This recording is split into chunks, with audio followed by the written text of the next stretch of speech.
My name is Melissa Carter, and I live in Dallas, Texas. I'm in my mid-40s, a mother of one son named Ethan, who is in college now. Life had always been a blend of responsibilities and quiet evenings for me. After my husband and I separated years ago, the house often felt empty, even though Ethan's laughter sometimes filled the hallways. I loved my son more than anything, but deep down, I sometimes wondered whether I had given up too much of myself in the process of raising him alone. It was a late afternoon in early spring when Ethan walked through the door with a friend from college. The boy, whose name was Ryan Mitchell, was polite, cheerful, and carried a sort of kindness in his eyes that you don't always find in young men. Ethan introduced him quickly. "Mom, this is Ryan. We're going to work on a project for class." I smiled warmly, extending my hand. "Nice to meet you, Ryan. Make yourself at home." Ryan shook my hand respectfully and replied, "Thank you, Mrs. Carter. It's a pleasure to meet you." His voice was steady and sincere. The boys went upstairs to Ethan's room, and I carried on with my chores. But after about an hour, I heard Ethan's phone ringing downstairs.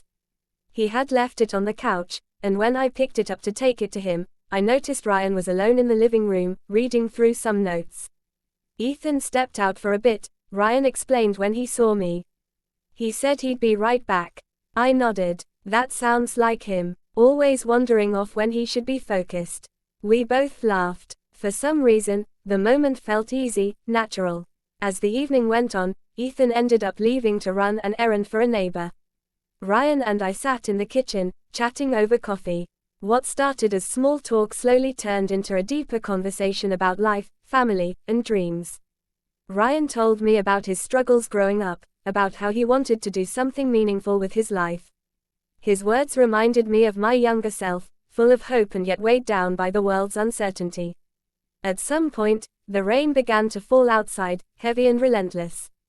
The storm made the house feel smaller, more intimate. Ethan was still gone, and Ryan and I were left talking for longer than either of us had expected. "Mrs. Carter," Ryan said carefully, "you're easy to talk to. I don't usually open up like this."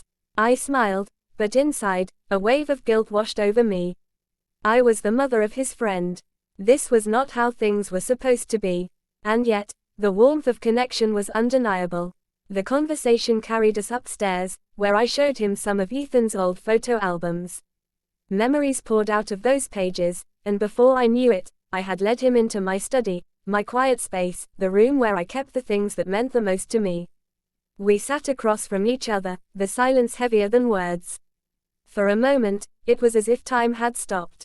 That room became a place of confession, where Ryan spoke about feeling invisible in his own family, and I admitted the loneliness that had haunted me for years.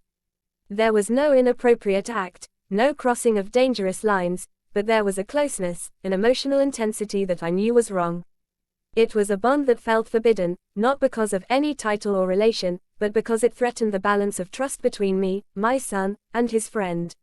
Ethan returned later that night, oblivious to the shift in the air. Ryan gathered his things and thanked me again before leaving. But the moment lingered in my heart long after the door closed.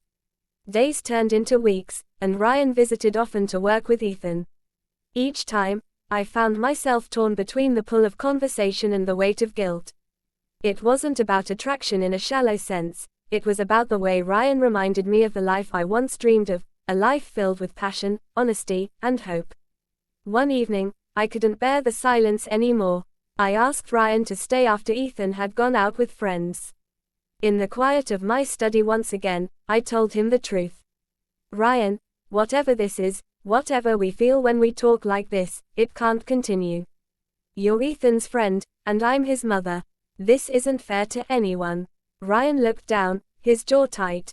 "I know, Mrs. Carter. I respect you too much to ever cross that line.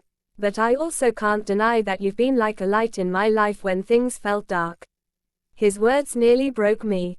I wanted to tell him that I felt the same, that his presence had awakened a part of me I thought was long gone. But instead, I forced myself to stay strong. "Sometimes the hardest thing to do," I whispered, "is to let go of what feels good in order to protect what is right." Ryan nodded slowly. "You're right, and I'll always carry the conversations we had in my heart. But I'll respect your boundaries. From that day on, Ryan still visited, but the dynamic had changed. We were careful, distant in ways that hurt but also healed.